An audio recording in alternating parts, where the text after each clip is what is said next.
শ্রোতাবৃন্দুরা, আমি মোহাম্মদ হাফিজ এসছি বনান থেকে। তো আমি সরাসরি ঘটনায় চলে যাই। ঘটনাটা 8-10 বছর পূর্বের একটা ঘটনা। ঘটনার দিন রাতে আমাদের বাসায় কেউ ছিল না, শুধুমাত্র আমি এবং আমার বাবা। তো আমি রাতের বেলা রীতিমতো ঘুমাতে যাই এবং আমি একা ঘুমাই। বাসায় কেউ না থাকার কারণে আমি সামনের বারান্দায় শুই এবং আমার বাবা পিছনের বারান্দায় শুই। তো রাত্রবেলা হঠাৎ তখন 2টা, 3টা, 2:30 এরকম সময় হবে, আমার হঠাৎ ঘুম ভেঙে যায়। কোনো কারণ ছাড়াই ঘুম ভেঙে যায় এবং আমার সাধারণত রাতের বেলা ঘুম ভাঙে না, কিন্তু ওই দিনকার রাতে কি কারণে আমার ঘুম ভাঙে তা আমি বলতে পারবো না। ঘুম ভেঙে যাওয়ার পরে আমি আমার রাতের ডান পাশে আমি দেখতে পাই, যখন আমি আমার ডান সাইডে ফিরি তখন দেখি যে একটা বাচ্চা আমার পাশে ঘুমানো, এবং বাচ্চাটা আমার কাছে মনে হয়েছে যে কিছুক্ষণের মধ্যে অল্প সময়ের ভিতরে জন্মগ্রহণ করছে এরকম একটা বাচ্চা, এবং তার মাথায় কেউ হাত বুলিয়ে দিতেছে। তো এই ঘটনা দেখার পরে আমি আমার বাম পাশে তাকাই। বাম পাশে তাকানোর পরে দেখতে পাই যে অনেক বড়, অনেক লম্বা একটা লোক তার বাচ্চার মাথায় হাত বুলাই দিতেছে।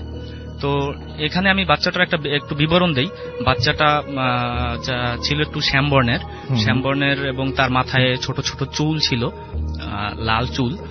মানে আপনার বাচ্চাটার বয়স কিরকম ছিল? বাচ্চাটার বয়স আমার কাছে মনে হয়েছে বাচ্চাটা ওই দিনকার রাত্রেই জন্মগ্রহণ করছে, কিছুক্ষণের মধ্যে, নবজাতক একটা বাচ্চা এরকম একটা, এবং শীতের প্রকোপের হাত থেকে রক্ষা পাওয়ার জন্যই বোধহয় এরকম একটা ঘটনা ঘটছে।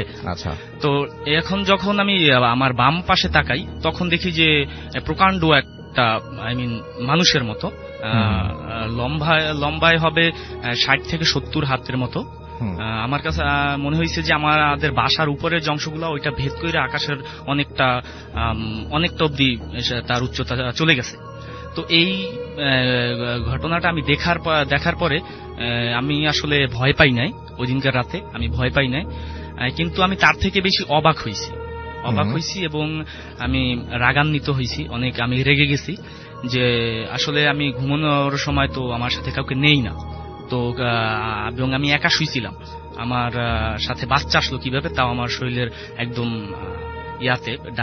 ডান সাইডে একদম ঘেঁষাঘেঁষি করে শোয়া, তার বুকের উপরে কাঁথা ছিল আমার মতো। তো এইটা দেখার পরে আমি প্রচুর পরিমাণে আসলে রেগে যাওয়ার পরে যে ডিসাইড করি যে আমি আসলে এখন অ্যাকশনে যাব। এখন আমি ওই যে ভূতের বাচ্চা বা যাই হোক সেটা, তো ওইটা আমি অনেক শক্তি সহকারে আমি তাকে আঘাত করব বা আক্রমণ করব। এই জিনিসটা আমি যখনই চিন্তা করলাম, আমি আমার মস্তিষ্ক ডিসাইড করলো যে আমি এখন অ্যাকশনে যাব। তো এই চিন্তাটা আমি জাস্ট ভাবছি, এর সাথে সাথে আমার 1 মিলিসেকেন্ডেরও কম সময় সে ওই যে প্রকাণ্ড সাইজের লম্বা যে লোকটা ও রিয়াকশনে চলে আসছে। তার বাম পাটা তুলে জাস্ট আমার কোমরের উপরে রাখছে। যেই মাত্র কোমরের উপরে রাখলো তখন আমার সমস্ত শরীর তখন অবশ হয়ে গেছে। আমি হাত পা নাড়াইতে পারতেছি না, আমি কোনোভাবে কিছু করতে পারতেছি না। তখন আমি এইরকম একটা সিচুয়েশনে আমি তার সাথে ধস্তাধস্তি শুরু করে দিই, এই কারণে যে আমি এইরকম একটা সিচুয়েশন থেকে পরিত্রাণ পাওয়ার জন্য, বের হয়ে আসার জন্য আমি তার সাথে ধস্তাধস্তি শুরু করে দিই। তো এইরকম চলতেছে। তখন আমি তো ওই সময় আমার আসলে ভূতের ভয় প্রচুর পরিমাণ ছিল, যার কারণে আমি রাতের বেলায় ঘুমানো যাওয়ার আগে আমি আমার বালিশের নিচে ধা রাখতাম। তো ভাই, গ্রামের মানুষ সাধারণত বিশ্বাস করে যে লোহা বা আগুন যদি সাথে থাকে তাহলে হয়তো ভূত বা প্রেত সাথে কিছু করতে পারে না।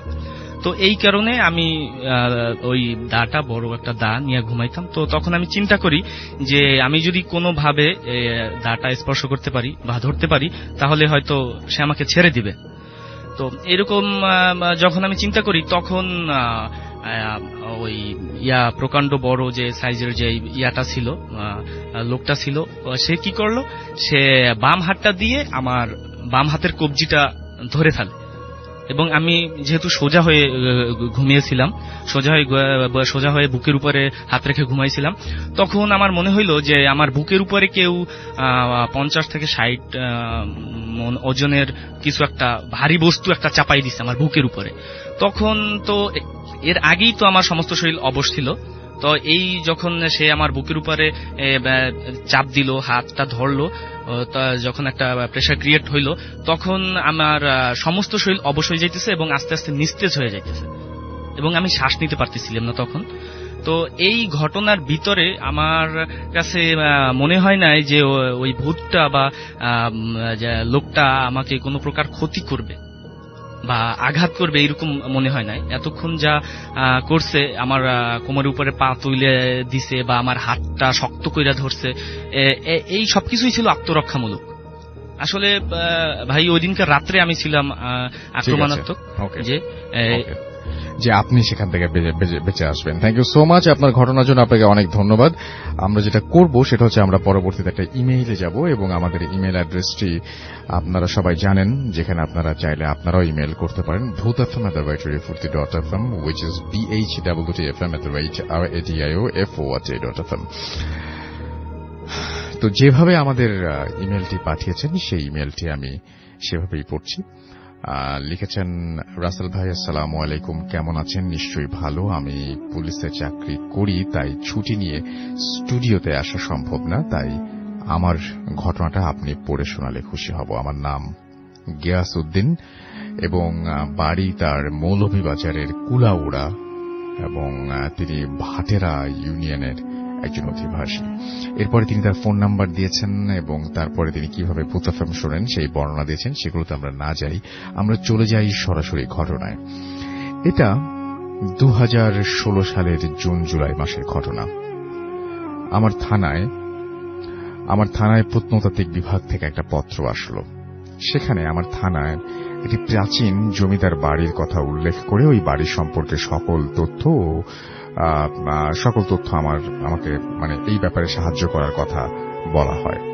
ওই দিন রাতে আমি আমার থানার একজন সোর্স, তার নাম সুমন, তাকে ওই বাড়িটি সম্পর্কে জিজ্ঞেস করলাম। সে আমাকে বলল, দেখুন স্যার, আমি ওই বাড়িটার সম্পর্কে এত কিছু জানি না, তবে হ্যাঁ, ওই বাড়িতে না যাওয়াই ভালো, কারণ ওই বাড়ির আশেপাশে প্রায় 2-4 মাইল এলাকায় কোনো জনবসতি নেই এবং বাড়িটি একটা ভুতুড়ে বাড়ি। আমি বললাম, না না না, এটা আদেশ, ওইসব ভূত টুত গুল্লি মারো, আমি আগামীকাল সকালে আসবো, তুমি তৈরি থাকবে। কয়েক সেকেন্ড নীরব থাকার পর সুমন বলল, ঠিক আছে স্যার। পরের দিন কাজে চাপে যেতে পারিনি। এর প্রায় 2-3 দিন পরে মোটর সাইকেল করে হঠাৎ একটা কাজে ওই এলাকায় যাই। ফিরে আসার আগে হঠাৎ ওই বাড়িটার কথা মনে পড়ল। সাথে সাথে সুমনকে কল দেই। একটা মোটর বাইক নিয়ে সেও চলে আসে। তারপর দুজনে রওনা হই ওই বাড়ির উদ্দেশ্যে। বেলা প্রায় 1টা। আমি লক্ষ্য করলাম চারপাশে ফসলি জমি আছে আর আমরা তার মাঝ দিয়ে একটা ছোট রাস্তা দিয়ে যাচ্ছি। আরো কিছু জায়গা যাওয়ার পরে লক্ষ্য করলাম চারপাশে হালকা জঙ্গল এবং মানুষের চলাচল না থাকায় রাস্তায় স্পেস ছোট হয়ে আসছে। এরপর এক সময় আমরা ওই জমিদার বাড়িতে পৌঁছাই। দেখলাম বাড়ির সামনে 2টি বিশাল পুকুরের অস্তিত্ব আছে, যা এখন জঙ্গল ও কচুরিপানায় ভরপুর। 2 পুকুরের মাঝ দিয়ে রাস্তা আছে এবং 10-15 ফুট পর পর পাথরের কারুকাজ করা কিছু উঁচু পিলার ছিল, যা সময় পরিক্রমায় জঙ্গলে পরিণত হয়েছে। জমিদার বাড়ির সামনে গিয়ে দেখলাম বাড়িটা বেশ পুরনো, 100 থেকে 150 বছর আগের হবে। দীর্ঘকাল মানুষজন না থাকায় একটা পোড়ো বাড়ির মতো লাগছে এবং আশেপাশের পরিবেশ বেশ নির্জন। বাড়ির ভেতরে প্রবেশ করতে চাইলে সোর্স সুমন বারণ করলো। আমি বললাম, আরে এখন দিন আর আকাশে সূর্য আছে, তোমার ওই ভূত দিনের আলোয় আমার কোনো ক্ষতি করতে পারবে না। এটা বলে আমি সুমনকে নিয়ে বাড়ির বারান্দায় প্রবেশ করি এবং সাথে সাথে অনুভব করি বাইরের আবহাওয়ার সাথে এর কোনো মিল নেই। একদম ঠান্ডা এবং এক নীরব পরিবেশ। সিঁড়ি বেয়ে দোতলায় উঠলাম, দেখলাম ফার্ন জাতীয় উদ্ভিদের কারণে সিঁড়ির তেমন কোনো অস্তিত্ব নেই। দোতলায় বারান্দায় এসে দাঁড়িয়ে অনুভব করলাম একই পরিবেশ, ঠান্ডা, নির্জন। কিছুক্ষণ পরে সুমন বলল, চলেন স্যার যাই। আমি কিছু না বলে বেরিয়ে পড়লাম এবং ফিরে আসলাম থানায়। থানায় এসে ওই প্রত্নতাত্ত্বিক বিভাগের পত্রপত্র বের করে ভালো করে পড়ে দেখলাম তারা বাড়িটার সংস্কার করতে চায় এবং এই বাড়িটা ঘিরে তাদের একটি পরিকল্পনা আছে। এর প্রায় 10 দিন পরে দুজন লোক আসলো। তারা ওই বাড়িটায় যেতে চায়, সেই জন্য আমার থানা থেকে সাহায্য চায়। থানার ভারপ্রাপ্ত কর্মকর্তা ওসি স্যার আমাকে ডাকলেন। আমি ওনাকে আমার পরিদর্শন সম্পর্কে অবহিত করলাম এবং উনি আমাকে বললেন, যেহেতু আপনি একবার ওই জায়গায় গিয়েছেন তাই আগামীকাল আপনি সময় করে একবার ওনাদের নিয়ে যাবেন। ওনারা ওই জায়গাটি পরিদর্শনে এসেছেন। আমি বললাম, ওকে স্যার বলে আমি ওনাদের সাথে কথা বলি। ওরা আমার ফোন নাম্বার নিল এবং বলল কাল ফোন করবে। পরদিন সকাল 11টায় তারা আমার সাথে যোগাযোগ করল, কিন্তু একটা বিশেষ কাজ থাকায় আমি বিকাল 3টায় যাব বলি ওরা রাজি হল।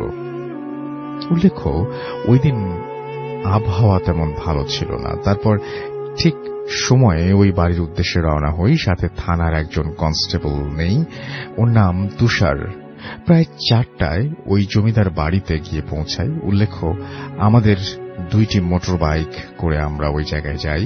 যেহেতু 4টা হয়ে গেছে তাই আমি কিছুক্ষণ তাদের সাথে থাকার পরে দেখলাম আসরের নামাজের সময় হয়ে গেছে। একটা কথা বলতে ভুলে গেছি, যারা আমার সাথে ছিলেন তাদের একজনের নাম রাজু আহমেদ এবং একজন আব্দুল লতিফ। যাই হোক, জমিদার বাড়ির পুকুরের পানিতে ওযু করে একটু ভালো জায়গা দেখে 3জনেই নামাজ আদায় করলাম। নামাজের শেষে লক্ষ্য করলাম আকাশ মেঘলা। আমার সাথে থাকা পুলিশ সদস্য তুষার প্রশ্ন করল, স্যার কবে শেষ হবে? কবে শেষ হবে? আকাশের অবস্থা ভালো নয়, ওদের বলুন তাড়াতাড়ি শেষ করতে। আমি দেখলাম ওরা দুজন দোতলার বারান্দায় দাঁড়িয়ে কথা বলছে। আমি ইশারায় আকাশের অবস্থা ও চলে যাওয়ার অনুরোধ করলাম। ওরাও ইশারায় সায় দিল। অনুভব করলাম বৃষ্টি হতে দেরি নেই। ততক্ষণে একটু একটু বৃষ্টি পড়তে লাগলো। হঠাৎ আকাশটা কেমন যেন অন্ধকার হয়ে গেল। আরম্ভ হল প্রচণ্ড বৃষ্টি। দেরি না করে সাইকেল 2টি বারান্দায় নিয়ে গেলাম। প্রবল বৃষ্টির সাথে বজ্রপাতের শব্দ, মুহূর্তে একটা ভৌতিক পরিবেশ তৈরি হল। আমি ও তুষার মোবাইলের ফ্ল্যাশ জ্বালিয়ে দোতলায় গিয়ে ওদের সাথে মিলিত হলাম। দেখলাম ওদের চোখেও ভয়ের ছাপ। সন্ধ্যা হয়নি, তারপরও রাতের মতো অন্ধকার। আমি চিন্তা করলাম এখন কি করা যায়। বৃষ্টি কমেই বেড়ে চলছে এবং এর মধ্যেই বাইক চালিয়ে যাওয়া সম্ভব নয়। তাই ওদের বললাম মাগরিবের নামাজ পড়ে রওনা দিব, আর ততক্ষণে বৃষ্টিও কমে যাবে। মাগরিবের নামাজ শেষ করলাম, কিন্তু বৃষ্টি কমার নাম নেই। আমি প্রাচীন জমিদার বাড়িতে আমরা 4 জন হঠাৎ শুনলাম পিছনের দরজায় কেউ নক করছে। আমরা 4 জন একে অন্যের দিকে তাকিয়ে আছি। আমরা অবাক। এই নির্জন জনমানবহীন বাড়িতে আমরা 4 জন ছাড়া আর কে থাকতে পারে? তারপর লক্ষ্য করলাম একটা জানালা ধপাস করে খুলে গেল এবং সবচেয়ে অবাক করা বিষয় হল ওই ঘরের মধ্যে আলো জ্বলছে। আর আমরা দাঁড়িয়ে থাকতে পারলাম না, তাড়াতাড়ি নিচে চলে এলাম। চিন্তা করলাম বৃষ্টি যতই হোক না কেন আমরা সাইকেল করে চলে যাব। আর আমি মোটরসাইকেলে উঠে আমি স্টার্ট দিলাম। ওরাও স্টার্ট দিতে চাইল, কিন্তু ওদের মোটরসাইকেল কোনোভাবেই চালু হচ্ছিল না। আর আমার মোটরসাইকেল হঠাৎ করে বন্ধ হয়ে গেল। বৃষ্টি থেমে গেছে, কিন্তু বিদ্যুৎ চমকাচ্ছে আকাশে। শত চেষ্টা করেও মোটর বাইক চালু করতে পারলাম না। বুঝতে বাকি রইল না আমাদের জন্য কিছু একটা অপেক্ষা করছে। রাত তখন 8টা। আমাদের সকলের সাথে মোবাইল ফোন ছিল। আমরা তা দিয়ে যোগাযোগের চেষ্টা করলাম, কিন্তু তাতেও বিফল হলাম। ফোনে সিগন্যাল নেই। আধুনিক সভ্যতার এই যুগে আমরা যোগাযোগবিহীন সবাই বসে পড়লাম। ঠিক তখন সকলে অনুভব করলাম বাড়িটা আস্তে আস্তে আলোকিত হচ্ছে। প্রথমে এক এক ঘরে আলো জ্বলে উঠল। আমরা লক্ষ্য করলাম জমিদার বাড়ির উঠোনের দিকে, দেখলাম 10 থেকে 15 মৃতদেহ ফাঁসিতে ঝুলছে। আবার অনুভব করলাম ঘরের ভেতর থেকে কান্নার আওয়াজ। বুঝলাম কয়েকজন নারী কাঁদছে। সে কি চিৎকার! এক ভয়ঙ্কর কান্নার আওয়াজ। দেখলাম লতিফ সাহেব জ্ঞান হারিয়েছেন। রইলাম আমরা 3 জন। চিন্তা করলাম যে করেই হোক পরিস্থিতি মোকাবেলা করতে হবে। তুষার ও রাজু সাহেবকে বললাম সাইকেল উপর করে তা থেকে তেল বের করতে হবে। দেখলাম তারা নড়তেও ভয় পাচ্ছে। ধমক দিলাম, তারা উঠল। আমি কিছু শুকনো পাতা ও ডাল সংগ্রহ করলাম ঘরের ভেতর থেকে। এখন এসব ছিটিয়ে একটা বৃত্ত তৈরি করলাম। লতিফ সাহেবকে তুলে আনলাম বৃত্তের মাঝখানে। সাইকেলের তেলের মাঝে কিছু পাতা ও ডাল ঘষে তেল লাগিয়ে নিলাম। এবার আগুন জ্বালাবো। পকেট থেকে গ্যাস লাইট বের করেছি। তখন লক্ষ্য করলাম ওই আঙিনায় ফাঁসিতে ঝুলে থাকা মৃত শরীর একে একে রশি ছিঁড়ে নিচে পড়ছে এবং 5-6 সেকেন্ড পরে অস্বাভাবিকভাবে দাঁড়িয়ে যাচ্ছে। আর ঘরের ভেতরে থাকা মহিলার কান্নার শব্দ আরো বিকট আকার ধারণ করেছে। পিছনে ফিরে দেখলাম 8-10 জন মানুষ সিঁড়ি বেয়ে উঠে আসছে। পরিস্থিতি সামলাতে আমি আর দেরি না করে আল্লাহর নাম নিয়ে আগুন জ্বালালাম। সাথে সাথে জমিদার বাড়ির আলো নিভে গেল। আগুনের আলোয় আমি দেখলাম যে মহিলাগুলো উপরে উঠে আসছিল এবং যে পুরুষের একে চিৎকার করছিল তারা অদৃশ্য হয়ে গেল। প্রায় 1 ঘন্টা পরে লতিফ সাহেবের জ্ঞান ফিরল। এবার অনুভব করলাম আশেপাশে কোনো অশুভ শক্তি নেই।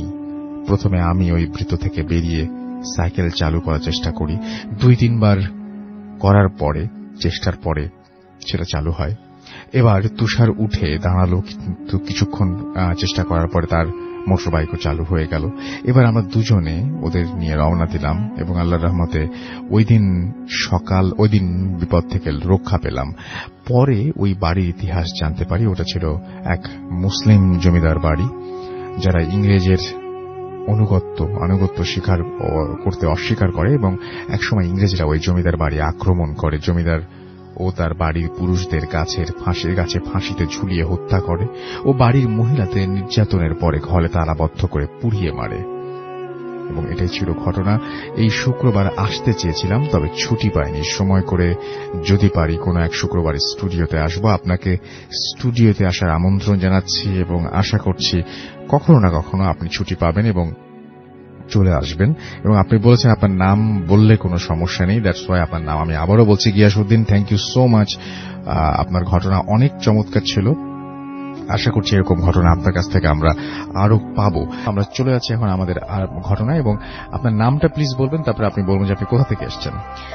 আসসালামু আলাইকুম, আমি জান্নাত আরা রিমা। আমি খুলনা থেকে এসেছি, খুলনার টুটপাড়া নামক জায়গা থেকে। থ্যাংক ইউ সো মাচ এতদূর থেকে আমাদের এখানে এসে অংশগ্রহণ করার জন্য, এবং আমরা সবার আগে আপনাকে ধন্যবাদ জানাতে চাই সেই কারণে। আর আরেকটা জিনিস, সেটা হচ্ছে যে আপনারা সবাই বলেন যে গ্রামের ঘটনা আজকে কেমন করে যেন সব ঘটনাই গ্রামের। তো গ্রামের ঘটনা চাই, গ্রামের ঘটনা চাই, এইটা অনেকবার শুনতে হয়েছে। তো আজকের যে সমস্ত ঘটনা শুনবেন, মানে মোস্ট অফ দ্য স্টোরিজ হচ্ছে গ্রামে খুব বেশি রকমের প্রচলিত।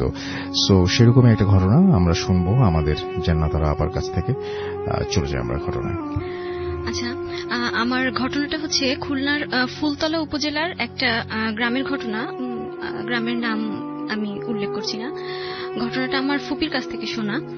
আমার ফুপি শ্বশুরবাড়ি ওইখানে। তো ঘটনাটা হচ্ছে ওই গ্রামটা অনেক মানে গাছপালা দিয়ে ঢাকা। মানে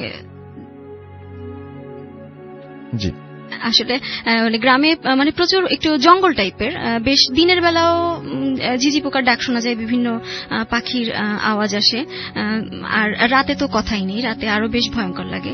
তো ঘটনাটা হচ্ছে, আর ওইখানে গ্রামের কাহিনী হচ্ছে কি, মোস্ট অফ দ্য বাড়িতেই হচ্ছে বাড়ির মধ্যেই একটা পুকুর থাকে, পুকুরের পাশে জঙ্গল থাকে, এবং বাড়ির যেসব লোকজন সাধারণত মারা যায় তাদের ওই বাড়ির মধ্যেই জঙ্গলে বা পুকুরের আশেপাশেই কবর দেওয়া হয়। মানে তার মানে ওই যে প্রত্যেকটা বাড়িতে একটা জঙ্গল থাকে এবং তার মানে সেইখানেই তাদের কবর, পরিবারের সদস্যদের কবর দেওয়া হয়, পারিবারিক গোরস্থান। হ্যাঁ, পারিবারিক এরকম।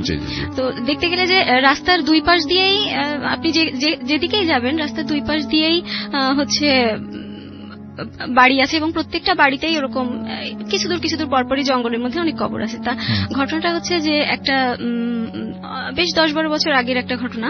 একটা ছেলে সুইসাইড করার পরে তাদের বাড়িতে এরকম পুকুর পাশেই তাকে কবর দেওয়া হয়।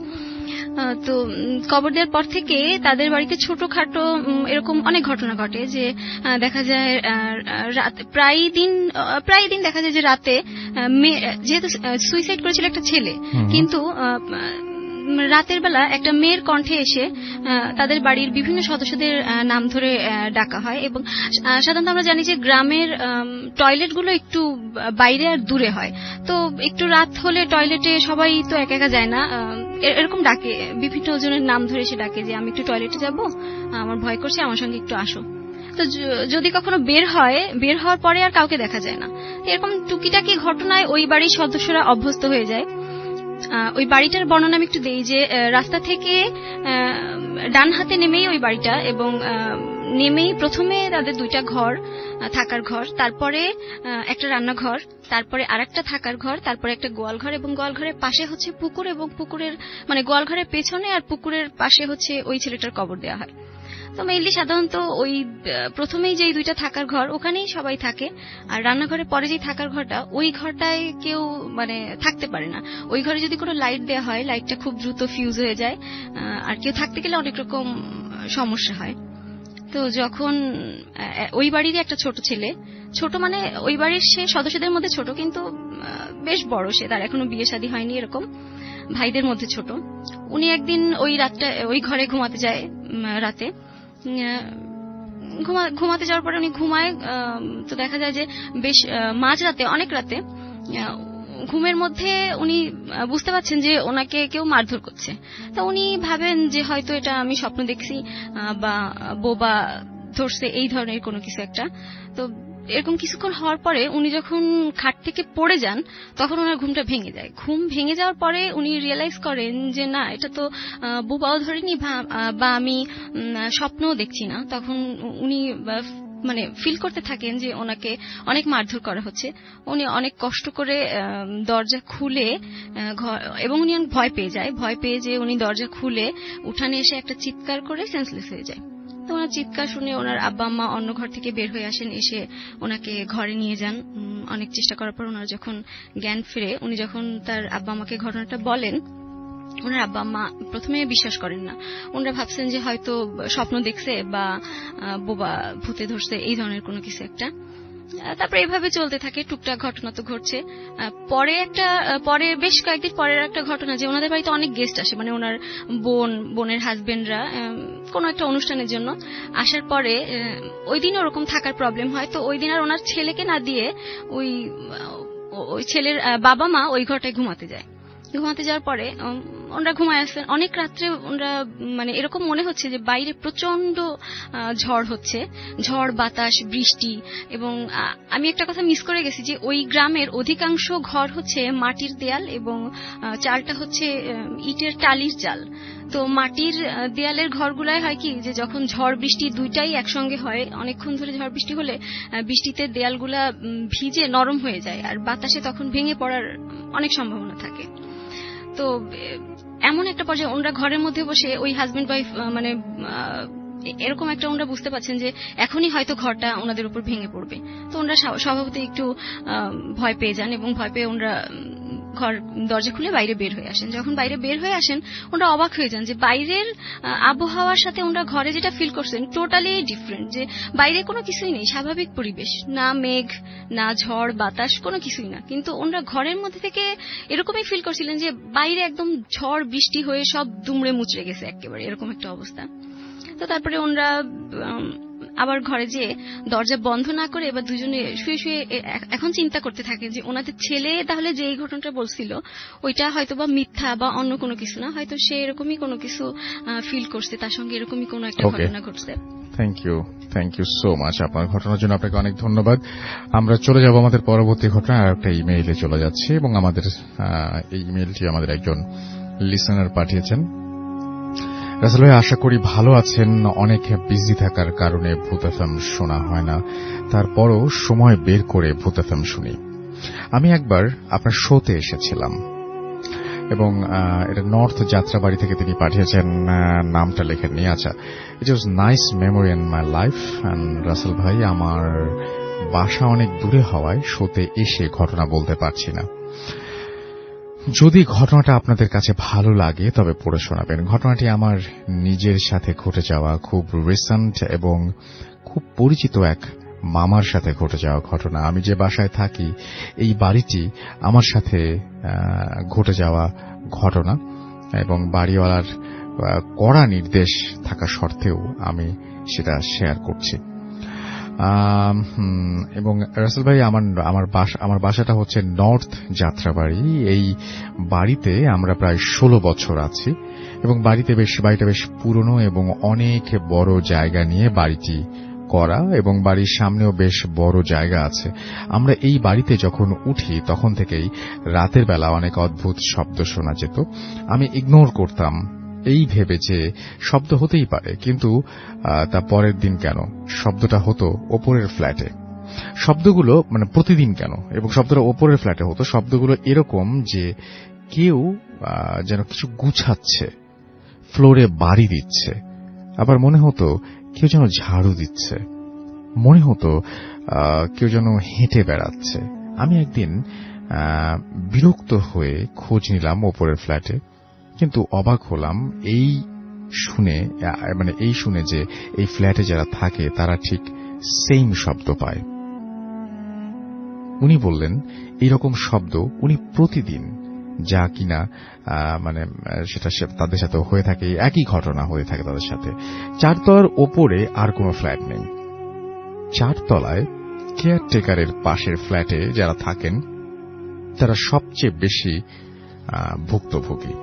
অনেক কিছুই তারা দেখেছেন, কিন্তু তারা বিশ্বাস করতে পারছেন না আদতেই এইগুলা সম্ভব কিনা। 4 তলায় মহিলা ও তার হাজব্যান্ড এবং তাদের 2 ছেলে তারা থাকত, এবং তাদের ছোট একটি কাজের মেয়ে ছিল। মেয়েটা এই বাসায় আসার পর থেকেই অদ্ভুত আচরণ করতে শুরু করে, কিন্তু বাসার লোকজন ব্যাপারটা নিয়ে এতটা চিন্তিত ছিল না। একদিন রাতে আন্টি দেখতে পায় একটি ছোট মেয়ে বারান্দার দরজা ঘেঁষে দাঁড়িয়ে আছে। অন্ধকারে বোঝা যাচ্ছিল না মেয়েটাকে। মেয়েটার পুরো মেয়েটাও কোনো সারা শব্দ দিচ্ছে না। মেয়েটা আস্তে করে বারান্দার কোনায় গিয়ে দাঁড়িয়ে থাকে। আন্টি রুমের লাইট জ্বালেই বারান্দায় গেলেন, এবং কিন্তু কেউ ছিল না সেখানে। দেখার ভুল ভেবে আন্টি ব্যাপারটা মাথায় নিলেন না। এরপরও অনেকবার একই জিনিস দেখেছেন তিনি। একটা সময় তারা বাসাটা ছেড়ে দেন। একদিন আমি বাসা ছেড়ে দেওয়ার ওপরে আমি বাসার ছেড়ে দেয়া ওপরে উঠেছি। আমি বুঝিনি কথাটার মানে। আমার মনে হয় যে জায়গাটা ছেড়ে গেছেন সেই জায়গা থেকে, এবং তিনি বলছেন যে সিক্রেট দেখলাম যে একজন দাঁড়িয়ে আছেন, এবং মুখে দাড়ি, ফর্সা চেহারা, এবং পরনে ব্ল্যাক কালারের জুব্বা, হাতে তসবিহ। আমি হঠাৎ দেখেই আটকে উঠি। পরে ওনাকে সালাম দেই। উনি সালামের উত্তর দিলেন এবং আমার দিকে কিছুক্ষণ তাকিয়ে থেকে তারপর আমাকে বললেন, তোমার নাম হাসান। এরপর আমি কিছুটা ভয় পেয়ে যাই, কিন্তু আমার 3 তলায় যে থাকেন বড় ভাই দেখলাম উনি নামছেন না। বড় ভাই আমাকে বললেন ওনার বাসায় বেড়াতে আসছেন আমেরিকা থেকে এবং সম্পর্কে মামা হন। দেখে মনে হচ্ছিল অনেক পরহেজগার মানুষ এবং অনেক কিছু জানেন। রাতের বেলা 3 তলার বড় ভাই আমাকে ডাক দিলেন, বললেন ওনার বাসায় আসার জন্য। আমি গেলাম, দেখলাম ভাইয়ের মামা এক রুমে মোমবাতি জ্বালিয়ে বই পড়ছেন। আমি ভাইকে জিজ্ঞেস করলাম, ভাই ওই রুমে কারেন্ট নাই, আপনার মামা মোমবাতি জ্বালিয়ে বই পড়ছেন।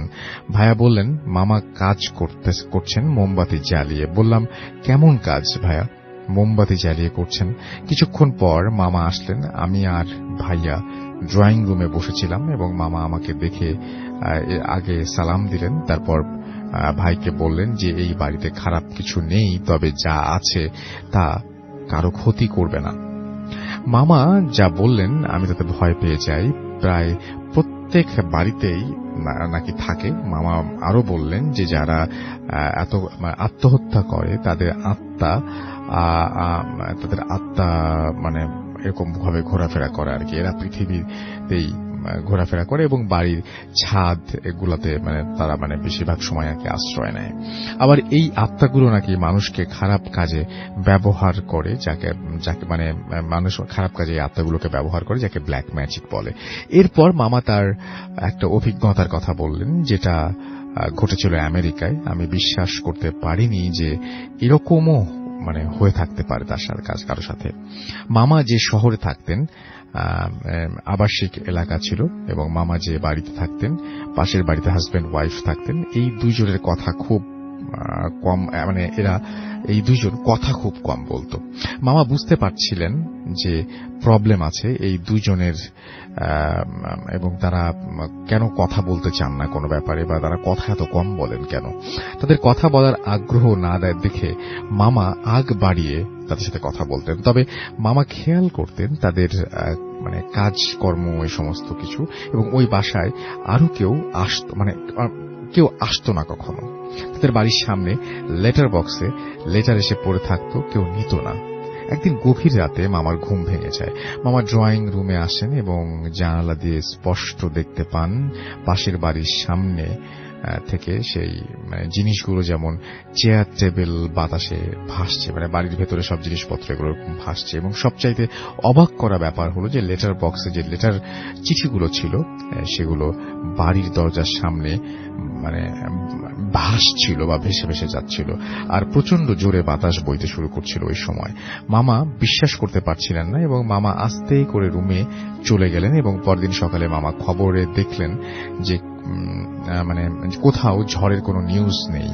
এবং তাহলে গতকাল রাতে কি ঘটেছিল? ওখানে তো ঝড় বয়ে গিয়েছিল, মামা এরকম দেখেছিলেন। এবং মামা ডিসাইড করে লেটার বক্সের চিঠিগুলো এবং চিঠিগুলোর কাজ এবং চিঠিগুলো কেনই বা এগুলো পড়ে আছে তা দেখলেন, যা একদমই ভুল ডিসিশন ছিল। মামা বের হলেন এবং ওই বাড়ির সামনে থেকে চিঠির বাক্সের সামনে গেলেন এবং দেখলেন যে সবগুলো চিঠি বক্সে রয়েছে। মনে হয় না যে বক্সটা কাল রাতে কেউ খুলেছে বা সেই চিঠিগুলো সেখান থেকে সরে গেছে, এরকম কোনো কিছু মনে হয়নি। মামা একটু ভয় পাচ্ছিলেন, কিন্তু তারপরও মামা চিঠিগুলো নিলেন এবং চিঠিগুলো থেকে একটি খাম হাতে নিলেন এবং খামটা খুলে দেখলেন যে ভেতরে চিঠি লেখা নেই। আজব ব্যাপার, খালি একটা পেজ। খালি পেজ কেন? পরেরটা একই অবস্থা। তার পরেরটা খুলে দেখলেন 3 লাইনের কিছু একটা লেখা, কিন্তু কোন ভাষায় লেখা আছে তিনি বুঝলেন না। মামা একবার চিন্তা করলেন যে চিঠিগুলো ঘরে নিয়ে যাবেন এবং তারপরে তিনি দেখবেন। পরে মোবাইলে ছবি তুলে নিলেন তিনি চিঠিগুলোর এবং চিঠিগুলো খামে ভরে লেটার বক্সে রেখে যখনই তিনি মুভ করবেন ঠিক তখনই তার চোখ পড়ে ওই বাড়িতে। দেখলেন হাজব্যান্ড ওয়াইফ দুজনেই জানালা দিয়ে তাকে দেখছে। মামা অনেকটা ভয় পেয়ে যান। মামা ঘরে চলে আসেন। মামা আরো ভয় পেলেন। ওই হাজব্যান্ড ওয়াইফ ঠিক তখনও জানালা দিয়ে তাকিয়েছিল, অর্থাৎ তারা জানালা দিয়ে এক দৃষ্টিতে তাকিয়ে মামাকে দেখছিল। মামা কিছু না ভেবে তার রুমে চলে যান। বিকেল বেলা মামা একটি কাজে বের হন। কাজ শেষ করে বাড়ি ফিরেছিলেন এবং গাড়ি তিনি নিজেই ড্রাইভ করছিলেন। গাড়ির ভেতরে এসি থাকা সত্ত্বেও মামার গরম লাগছিল। কেন গরম লাগছে সেটা তিনি বুঝতে পারছিলেন না। গাড়ি ড্রাইভ করার সময় তিনি খেয়াল করলেন যে জোরে বাতাস হচ্ছে। মামা এসি অফ করে গাড়ির জানালা খুলে দেন, কিন্তু এত বাতাস মামার শরীরে লাগছিল না। হঠাৎ গাড়ির লুকিং গ্লাসে তাকাতেই দেখলেন গাড়ির পেছনের সিটে সে হাজব্যান্ড ওয়াইফ বসে আছেন। মামা এতটাই ভয় পেয়ে যান, গাড়ি রাস্তার মাঝখানেই হার্ট ব্রেক করলেন এবং গাড়ি থেকে রাস্তার মাঝখানেই তিনি বের হয়ে যান এবং রাস্তায় পুলিশ ছিল। পুলিশ মামার গাড়ির সামনে আসে। কোনো প্রবলেম হয়েছে কিনা জিজ্ঞেস করলে মামা কিছু বললেন না। মামাকে ঘাবড়াতে দেখে পুলিশ কিছুটা সন্দেহ করে বসে এবং গাড়ি চেক করে এবং মামাকে যেতে বলে। মামা বাড়ি আসলেন, দেখলেন ওই বাড়ির গেটে তালা মারা।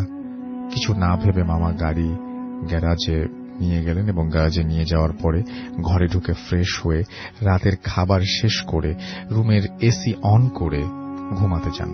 প্রচন্ড ঠান্ডা লাগার কারণে মামার ঘুম ভেঙে যায়। মামা ঘুমের চোখে এসির রিমোটটা নিয়ে এসিটা অফ করে দেন। তারপরও ঠান্ডায় কারণে তার আবার ঘুম ভেঙে যায়। মামা বুঝতে পারছিলেন না কেন এত ঠান্ডা লাগছে।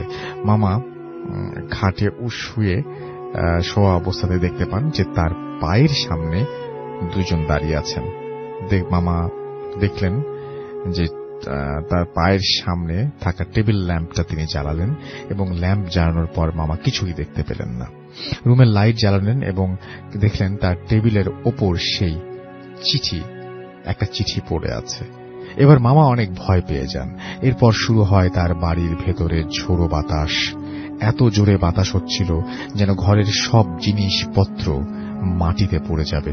মামা বহু কষ্টে টেলিফোন নিয়ে 911-এ কল দেন এবং পুলিশকে খুব দ্রুত আসতে বলেন। ঠিক এমন সময় কারেন্ট চলে যায়। তখন রুমে বাতাস হচ্ছিল। মামা দেখলেন তার ড্রয়িং রুমের সোফায় ওই হাজব্যান্ড ওয়াইফ বসে আছেন। এবার মামা নিজেকে আর ধরে রাখতে পারলেন না।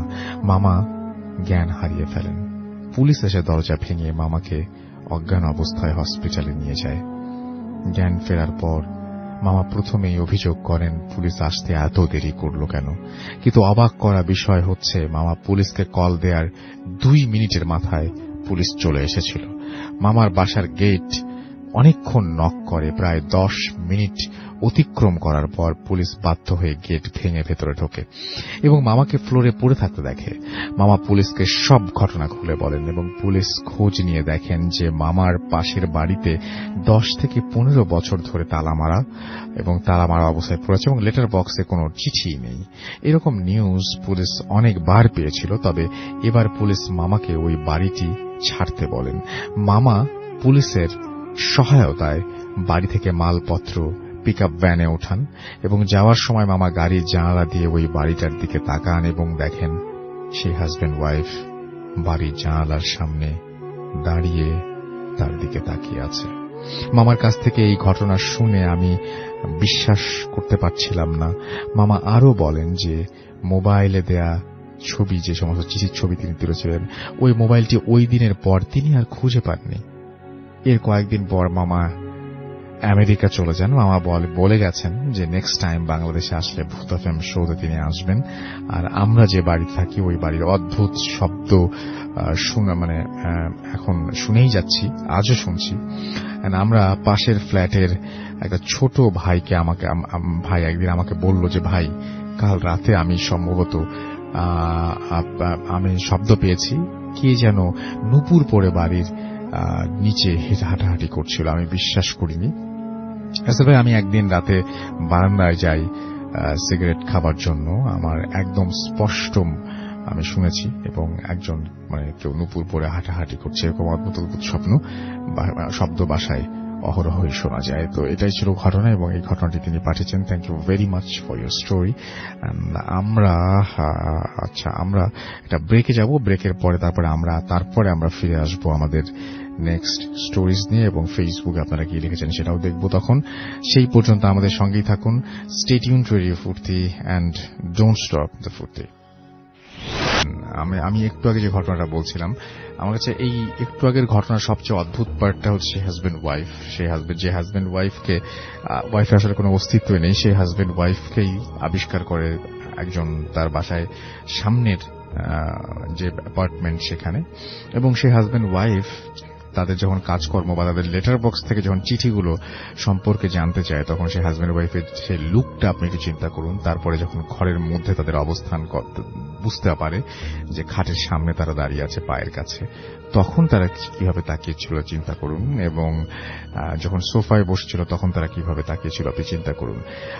এবং এই চিন্তা করার একটা শক্তি, এটাও একটা ব্যাপার আছে আসলে। মানে আপনি যদি চিন্তা করতে না পারেন তাহলে কিন্তু ব্যাপারটা খুব নর্মাল মনে হবে আপনার কাছে, খুব স্বাভাবিক নর্মাল মনে হওয়া, যদি আপনি চিন্তা না করেন।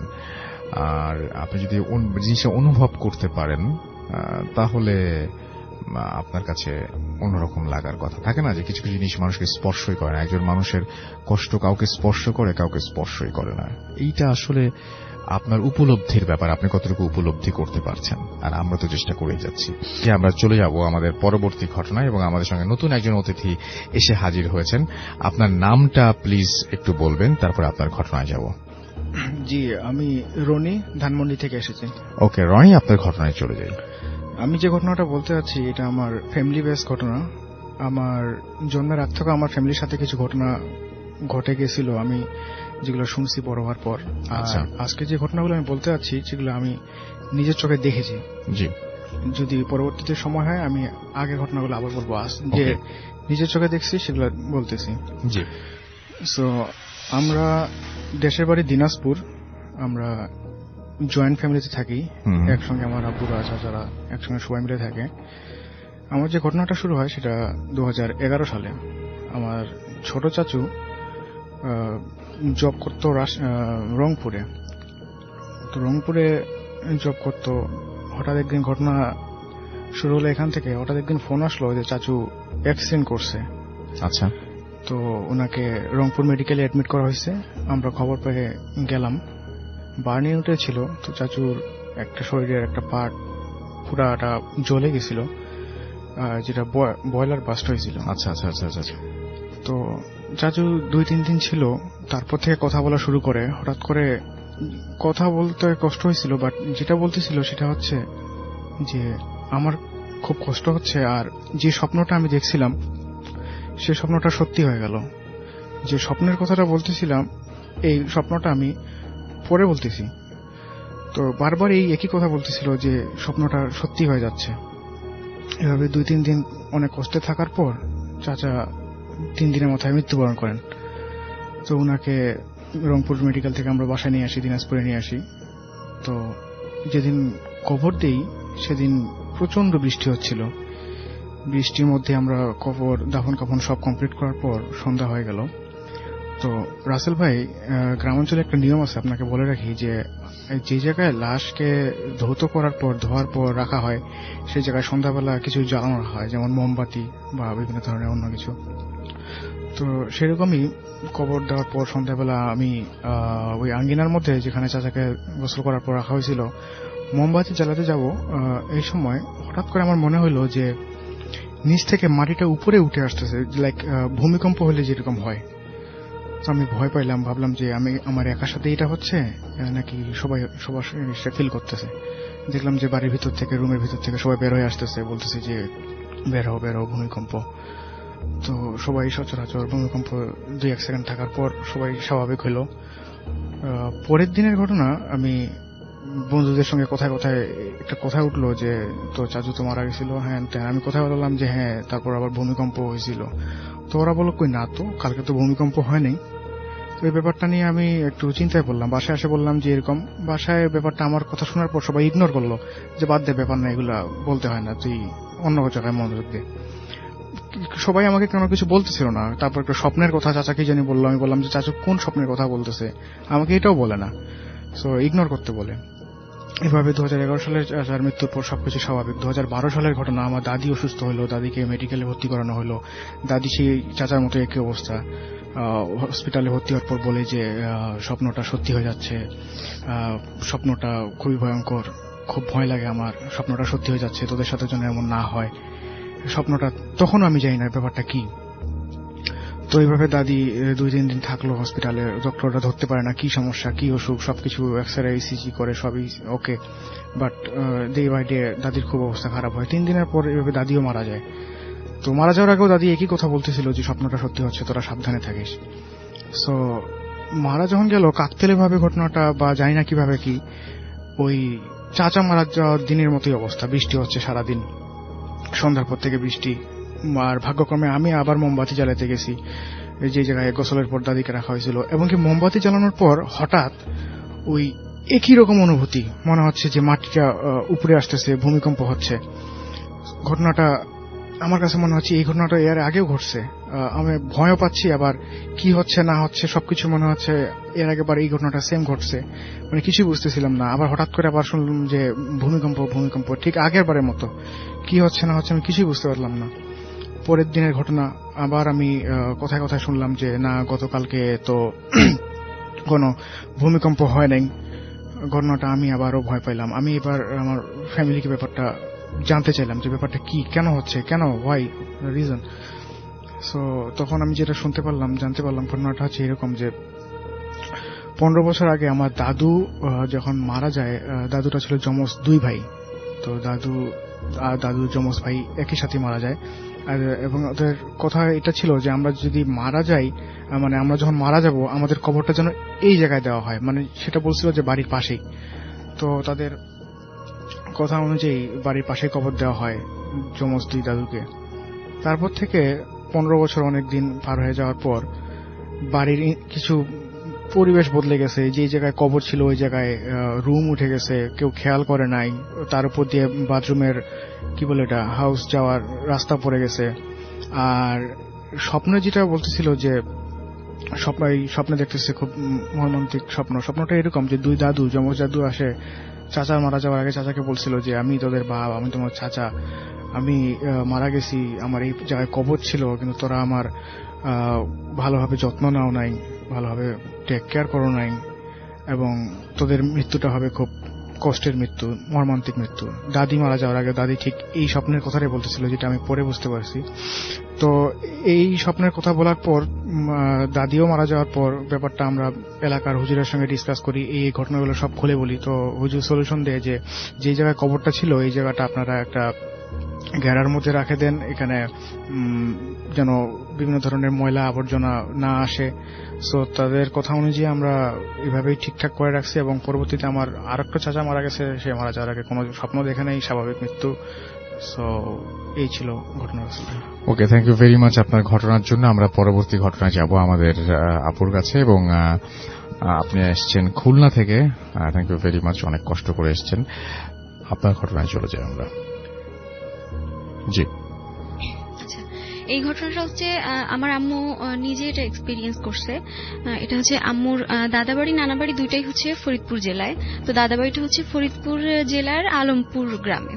তো আম্মু অনেক আগে, আম্মুর বিয়ের অনেক আগে, আম্মু একবার তার দাদাবাড়িতে বেড়াতে যায়। যাওয়ার পরে মানে সাধারণত গ্রামের বাড়িতে অনেক ভিটা থাকে, সেখানে অনেক বিভিন্ন ফল গাছ থাকে। তো আম্মুর কথা হয় যে আম্মুর দাদির সঙ্গে ফুপুর সঙ্গে যে আমরা কাল সকালে অমুক একটা ভিটায় আম কুড়াতে যাব। তো ঠিক আছে, আম কুড়াতে যায়। পরের দিন তারা অনেক ভোরে মানে অন্ধকার থাকতে 3 জন বের হয়ে যায় আম কুড়াতে। তো আসলে যেই ভিটাতে আম কুড়াতে যাওয়ার কথা ছিল, ওই ভিটার পরে আরেকটা ভিটা ছিল যেখানে আম্মুর বড় ফুপু ওই ভিটার একটা আম গাছের সঙ্গে গলায় দড়ি নিয়ে সুইসাইড করেন।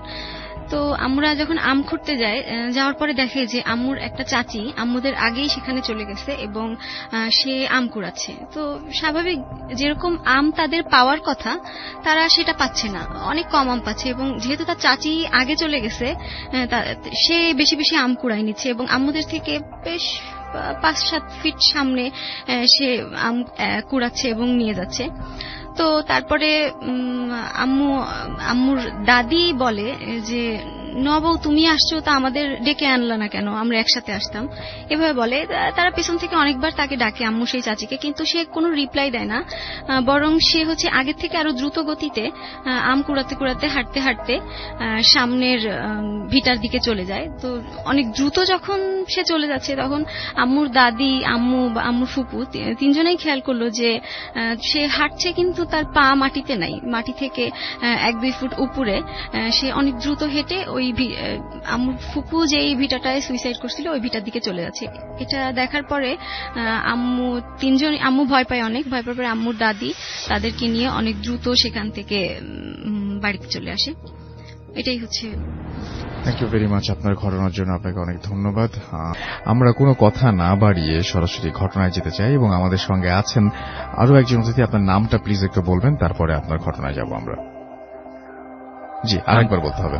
হ্যালো লিসেনার্স, আমি প্রসেনজিৎ বালা, আছি বঙ্গবন্ধু শেখ মুজিবুর রহমান বিজ্ঞান ও প্রযুক্তি বিশ্ববিদ্যালয়, গোপালগঞ্জ থেকে। তো আমি সরাসরি ঘটনায় চলে যাচ্ছি আসল ভাই। তো আমি প্রথমে আমার বড় ভাইয়ের সাথে ঘটনাটা শেয়ার করি।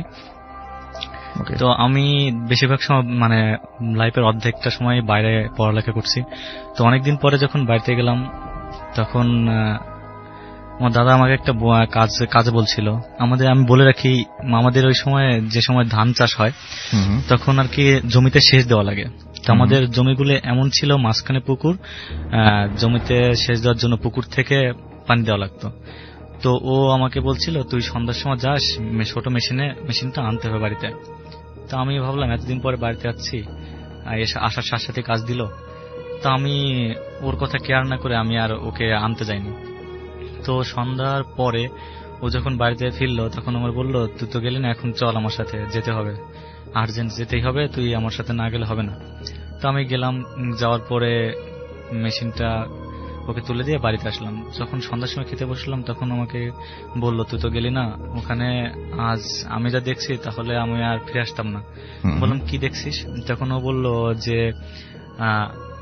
আমি যখন ওখানে মেশিনটা মানে খুলে দাঁড়িয়ে আছি, তখন আর কি কেউকে তুলে দেওয়ার মতো লোক পাচ্ছি না। তখন কিছুক্ষণ পরে দেখে হঠাৎ একটা লোক জমির আল যেটা বলে, জমির যেটা পাশ দেয়া হেঁটে যাচ্ছে। তখন আমি ওনাকে ডাকলাম বারবার, কিন্তু আমার কথা কানে তুললো না। আমি রাসেল ভাই, পুকুরটা 20 থেকে 25 হাত হবে। তা দাদা এক পাশে দাঁড়ানো, আর ওই লোকটা অপোজিট পার দিয়ে হেঁটে যাচ্ছে। তো আমার দাদা বারবারই ওই লোকটাকে ডাকছে, কিন্তু সে লোকটা শুনছে না। তো এক পর্যায়ে দাদা বলে যে, লোকটা কি কানে কালা বা শুনতে পায় না যে আমি ওনাকে বারবার হেল্প করতে বলছি, মানে হেল্প করতেছে না।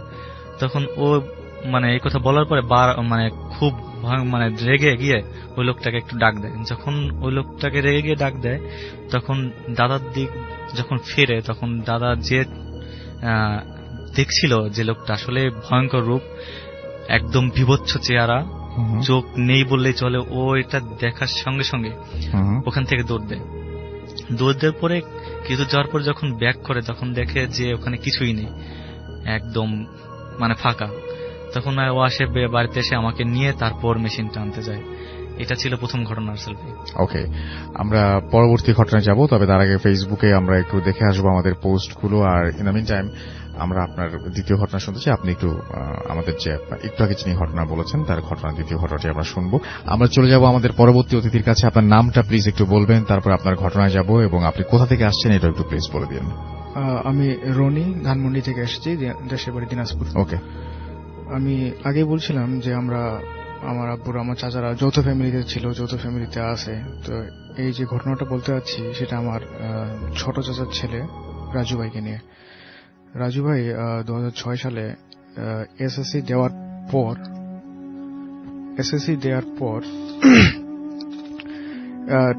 এসএসসির আগে টেস্ট পরীক্ষা দেওয়ার পর যে ফাঁকা সময়টা ছিল, সেই ফাঁকা সময়ে প্রচুর পড়াশোনা করতো, প্লাস বিকালবেলা করে খালি পায়ে হাঁটে বেড়াইতো।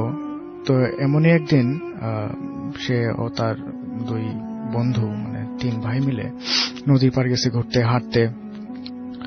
সো ভালো কথা বলে রাখি, ওই সময় রাজু ভাই খুবই পড়াশোনা করতো, প্লাস নামাজ কালাম 5 ওয়াক্ত পড়তো। তো বিকালে ঘুরতে ঘুরতে হঠাৎ করে কখন যে সন্ধ্যা হয়ে গেছে সেটা আর মাথায় ছিল না রাজু ভাইয়ের। তো যখন সন্ধ্যা হয়ে গেছে, মাগরিবের আজান পড়ে গেছে, রাজু ভাই চিন্তা করলো যে এখানেই কোথাও নামাজটা পড়ে নেই, নামাজটা কাজা করা ঠিক হবে না। তো বাকি যে ভাইগুলো ছিল ওরা বললো যে না, এই জায়গাটা খুব একটা সেফ না, একটু কষ্ট করে বাসায় যাই, দেরি হয়ে গেল সেখানে পড়ে। ও না, কাজা করা দরকার নেই, এখানে পড়ে নেই আমি, তোর দরকার হলে যা।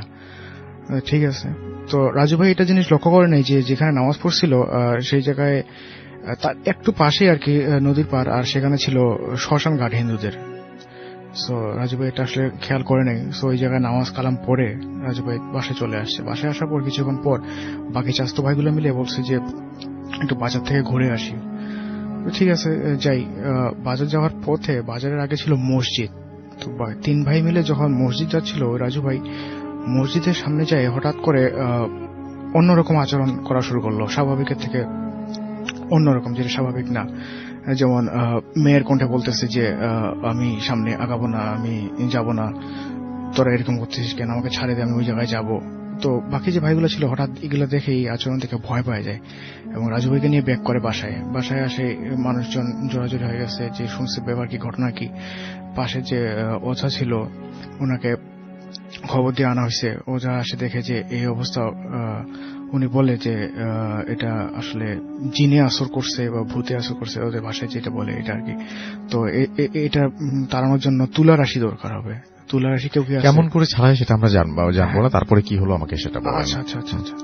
তো এভাবে তুলা রাশির একজন খোঁজার পর ওকে বিভিন্ন ধরনের করার পর যেভাবে করে আর কি আমরা জানি, রিচুয়াল করে অনেক ধরনের। হ্যাঁ, তারপরে একটা ঘটনা এখানে বলা দরকার আসল ভাই, যে যেভাবে হোক ছাড়াইলো, এটা সবাই জানে। ছাড়ার পর বলছিল যে আমি একটা প্রমাণ চাই যে তুমি চলে গেছো বা ছাড়ে দিছো।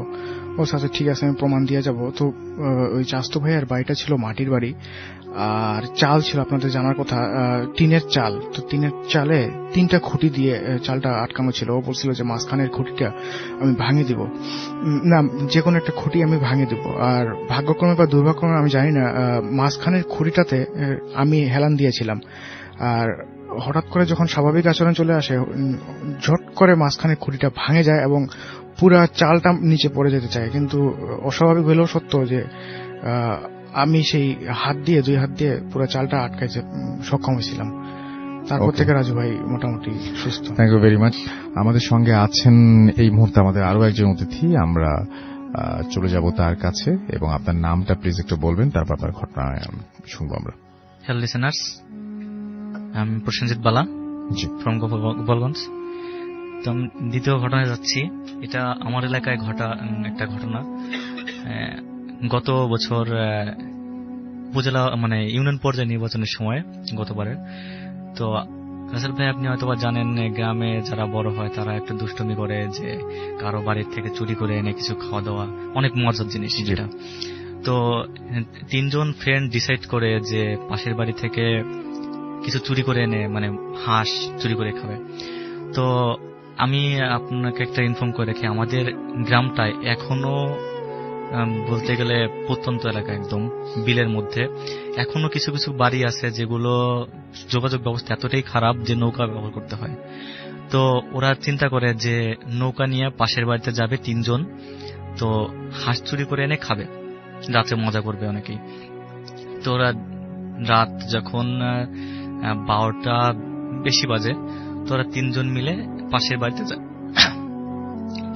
যায়। তো একজন বলে যে তোরা 2 জন এখানে বস নৌকায়, আমি যখন নিয়ে আসবো তখন চলে যাবো একসাথে। তো ওরা 2 জন নৌকায় বসে থাকে এবং ও হাঁস চুরি করতে যায়। কিন্তু ও যখন হাঁস চুরি করতে যায় তখন বাড়ির মালিক টের পেয়ে যায়। বাড়ির মালিক টের পেয়ে গেলে তখন বাড়ির মালিক চোর বলে ধাওয়া দেয়। তো চোর বলে ধাওয়া দিলে তো যে 2 জন নৌকায় ছিল ওই 2 জন ওকে দেখে, যে চুরি করতে গেছিল, ওকে রেখে নৌকাটা নিয়ে চলে যায়। তো ও কোনো কিছু সিদ্ধান্ত নেওয়ার আগে ও ভাবে কি আমি তো এখানে থাকলে মার খাবো, তো আমি জলে পানিতে ঝাঁপ দিই। তো পানিতে সাঁতার কাটতে থাকে। ও সিদ্ধান্ত নেয় যে বিলের মধ্যে যে পুকুর আছে, পুকুর পাড়, যেখানে পুকুর পাড়ে গিয়ে উঠবে। এবং আমরা জানি পুকুর পাড়ে অনেক গাছ থাকে, সেখানে তাল গাছ আছে এবং হিজল গাছ আছে অনেক। তো চিন্তা করে সামনে একটা পুকুর আছে, তো আমি পুকুর পাড়ে গিয়ে উঠবো এবং সকাল হলে ওখান থেকে আমি চলে আসবো, যাতে আমাকে কেউ সন্দেহ না করতে পারে। তো ওই পুকুর পাড়ের দিকে উদ্দেশ্য করে রওনা দেয়, 7টায় থাকে। তো যখন পুকুর পাড়ে উঠতে যাবে তখন দেখে যে হিজল গাছের উপর সাদা শাড়ি পরা একটা মেয়ে বসে আছে, এবং ও যখন উঠতে যাবে তখন ওকে হাত দিয়ে ডাকতেছে, কাছে আয়, কাছে আয়। ঠিক আছে, ওইটা দেখে মানে বিভ্রান্ত হয়ে একদম ভয় পেয়ে ও ব্যাক করে বাড়ির দিকে রওনা দেয়। 7টায় যখন বাড়ির দিকে উঠতে যাবে তখন দেখতে পায় যে আপনাকে ওখানে যে ঘাটলা দিয়ে উঠবে, তখন ওই ঘাটলার সামনেই একটা কবর রাখা দেওয়া ছিল, যে কবরে একটা বয়স্ক মহিলাকে কবর দেওয়া হয়েছিল। তো চিন্তা করে যে আমি এখান দিয়ে উঠবো। তো যখন ঘাটলা দিয়ে উঠতে যাবে তখন দেখে ওই কবরের উপর একটা বয়স্ক মহিলা সাদা শাড়ি পরে ওকে কাছে হাত দিয়ে কাছে রাখতেছে ইশারা দিয়ে। তখন ওখানেই ও ওইটা দেখেই সেন্সলেস অবস্থা ওই ঘাটলাতে পড়ে থাকে। তখন সকালবেলা যখন সবাই ঘাটলাতে আসে থালা বাসন মাজতে, তখন দেখে যে ওখানে ও সেন্সলেস অবস্থায় পড়ে আছে, এবং ওকে ওখান থেকে নিয়ে যায়, এবং প্রায় 1.5 থেকে 2 দিন পরে ওর সেন্স ফেরে। বিভিন্ন ট্রিটমেন্ট 1 সপ্তাহ পর্যন্ত ওর প্রচুর জ্বর থাকে, 105-এর মতো, এবং ডাক্তার কবিরাজ দেখানোর পর দেন ও সুস্থ হয়। সুস্থ হওয়ার পরে এই ঘটনাটাও শেয়ার করে। থ্যাংক ইউ রাসেল ভাই। থ্যাংক ইউ ভেরি মাচ আপনার ঘটনার জন্য। আপনাকে অনেক অনেক ধন্যবাদ। আর আমরা আশা করছি যে আমরা আপনাদের কাছে এই ঘটনাটি অনেক বেশি ভালো লেগেছে। এখন আমরা যেটা করব, আমরা সরাসরি ঘটনায় যাব। আমাদের আরো একজন অতিথি আছেন, আপনার নামটা প্লিজ একটু বলবেন, কোথা থেকে এসেছেন, তারপর আপনার ঘটনায় যাব। হ্যালো স্যার, আমি গৌরীপুর থেকে আসছি, ময়মনসিংহ গৌরীপুর থেকে আসছি। আমার নাম খায়রুল ইসলাম। তো আমি সরাসরি রাসেল ভাই মূল ঘটনায় যাচ্ছি। জি। তো আমার ঘটনাটি হলো আমার মামাতো ভাইকে নিয়ে। তো আমার মামাতো ভাই 5-6 মাস আগের ঘটনা। তো আমার মামার বাড়ি নেচারি আপনার নেত্রকোনা জেলা মোহনগঞ্জ উপজেলা বাত্তারগাটি গ্রামে, ভাটি অঞ্চল। তো আমার মামাতো ভাইয়ের নাম আব্দুল জলিল, তার বয়স 40 থেকে 45 হবে। তো উনি পেশায় একজন কৃষক ছিলেন। তো তার সংসারে তার স্বামী স্ত্রী ছিলেন, তার কোনো সন্তানাদি ছিল না। তো আজ থেকে 5-6 মাস পূর্বে যে ঘটনাটি ঘটলো সেটা হলো, সারাদিন সে মাঠে কাজ করার পর সন্ধ্যার পর সে সাংসারিক কিছু টুকিটাকি বাজার করার জন্য সে হাটে গেল আর কি। তো বাজারের নামটি ছিল বউবাজার। তো আশা করি মোহনগঞ্জের মানুষ শুনতে পাচ্ছেন, বিষয়টা জানেন। তো বউবাজারে সে যখন পৌঁছায় তখন আনুমানিক মাগরিব পেরিয়ে যায়, সন্ধ্যা মাগরিবের পরে সে রওনা হয়।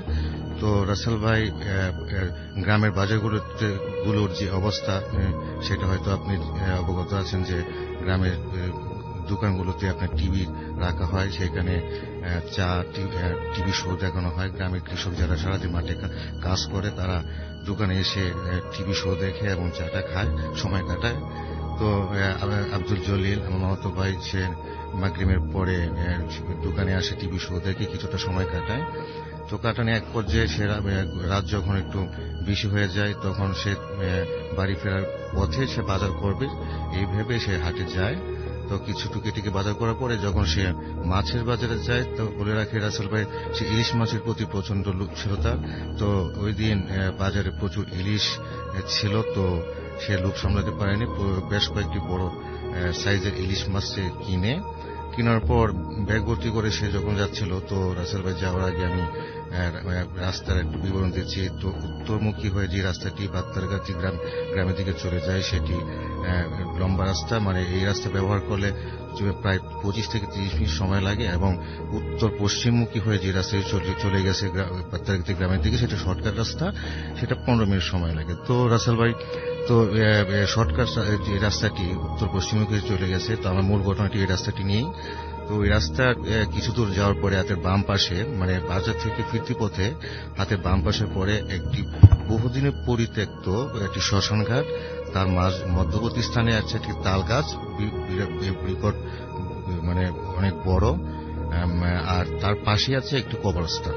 তো গ্রামের মানুষের বয়ান অনুযায়ী যেটা আমি জানি, যে এইখানে সচরাচর মধ্য দুপুর এবং সন্ধ্যার পর কোনো মানুষ যাতায়াত করে না, কারণ এটি তারা যেটা বলে যে এই তাল গাছের মাঝে কোনো একটা অশুভ কোনো অবয়ব থাকে। তো এখানে অলরেডি আমি অত্র এলাকায় 3-4 জনের এরকম ঘটনা ঘটেছে, তারা আপনার এখন পর্যন্ত জীবিত থাকে নাই, মারা গেছে। তো আব্দুল জলিল এই বিষয়টির প্রতি তার ধারণা ছিল, এই ঘটনাগুলো সে জানতো। তো সে একটু আপনার একটু ছিল আর কি, তেরা টাইপের ছিল, মানে একরোখা ছিল। তো সে এবং সাহসী ছিল। তো ওই দিন সে এটা পরোয়া করে না, রাত তখন যখন সে বাজার থেকে ফিরছে তখন আনুমানিক রাত 10:30 থেকে 11টা হবে। তো সে যখন চিন্তা করলো সেই শর্টকাট রাস্তাটাই ব্যবহার করবে, তো সাহস করে সে যখন গেল, যাওয়ার পরে যখনই এক সময় যখন কবর শ্মশানঘাট, তালগাছ এবং কবরস্থানটি ক্রস করতে যাবে, তখন একটি গরম হাওয়া তার গায়ে এসে লাগলো। তো একটু অস্বস্তি ভোগ করার পর কিছুক্ষণ পর একটু থমকে গেল, থমকে চারপাশে একটু নজর দিতে দেওয়া শুরু করলো যে কোথা থেকে এখন কোনো ঝড় বাতাস নেই, হঠাৎ করে গরম একটা হাওয়া লাগলো তার কাছে। আচ্ছা, তারপরে একটা পচা দুর্গন্ধ আসলো তার নাকে। তো সেটা সে সহ্য করতে পারেনি, হাত দিয়ে নাক চেপে সে কোনো মতে যাওয়ার চেষ্টা করতে থাকলো, এই শ্মশানঘাট এবং কবরস্থানটি ক্রস করার চেষ্টা করতে থাকলো। কিন্তু কেমন জানি তার পা এবং শরীর অবশ হয়ে যাচ্ছিল, কোনো অবস্থাতে সে ক্রস করতে পারছিল না। এইভাবে সে বেশ কিছুক্ষণ চেষ্টা করার পরে কোনো এক সময় ঘন্টাখানিক অথবা 30 মিনিটের মতো হবে আর কি, এরকম সে নিজের সাথে নিজে লড়াই করে। তারপর এক সময় সে কোন রকমের বাড়িতে পৌঁছানোর পর তো তার স্ত্রীকে সব ঘটনা খুলে বলে। তো তখন আমার মামাতো ভাই সুস্থ ছিলেন। তো ওনার স্ত্রী তাকে পানি পড়া এবং যা গ্রামের মহিলারা করে সেটা করে, পানি পড়া খাওয়ায়। তো আব্দুল জলিলের অনেক শখ যে ইলিশ মাছগুলো সে শখ করে কিনে আনছে, তো আজকে রাত্রি সে খাবে। তো তার স্ত্রীকে বলে, তার স্ত্রী বলে যে আজকে রাত্রে খাওয়া দরকার নেই, সকালে তোমাকে এনে দিই। কিন্তু উনি একটু আগে বলেছে একটু একরোখা টাইপের, তো উনাকে বাধ্য করে তার স্ত্রীকে রান্না করার জন্য। তো ওই দিন মধ্য রাত্রে হয়ে গেছে, 1-1:30 বাজে গেছে, তখনও তো সেই ইলিশ মাছগুলো রান্না করছে এবং খাইছে। খাওয়ার পরে রাসেল ভাই ঘটনাটি এখানে শেষ হতে পারছে, কিন্তু ঘটনাটি আরো কিছু যোগ করতে হচ্ছে। সেটা হলো সকালবেলা ফজরের পরে আমার ভাই, মামাতো ভাই আব্দুল জলিলের অবস্থা শোচনীয় আকার ধারণ করে, মানে তার গায়ে জ্বর আসে এবং রক্ত বমি করতে থাকে এবং আপনার পেট ব্যথা এবং থেমে থেমে আর কি খিঁচুনি আরম্ভ হয়। তো তিনি ঘাবড়িয়ে যান এবং আমার মামাতো ভাইয়ের স্ত্রী তার পরিবারের সবাইকে ডেকে আনে, পাড়া প্রতিবেশী ডেকে আনে, রাত্রে ঘটনাটা বলে, শেয়ার করে এই ঘটনা হয়েছিল। তো অনেকে বলতেছে তাকে কবিরাজ দেখানোর জন্য এবং ডাক্তার, অনেকে বলতেছে আবার তাকে ডাক্তার দেখানোর জন্য। কিন্তু রাসেল ভাই সব কবিরাজ এবং ডাক্তার সব ধরনের চিকিৎসা করার পরেও আমার মামাতো ভাই 4-5 দিন তারপর মৃত্যুর সাথে পাঞ্জা লড়ে অবশেষে মারা যায় আর কি। তো এই ছিল রাসেল ভাই ঘটনা।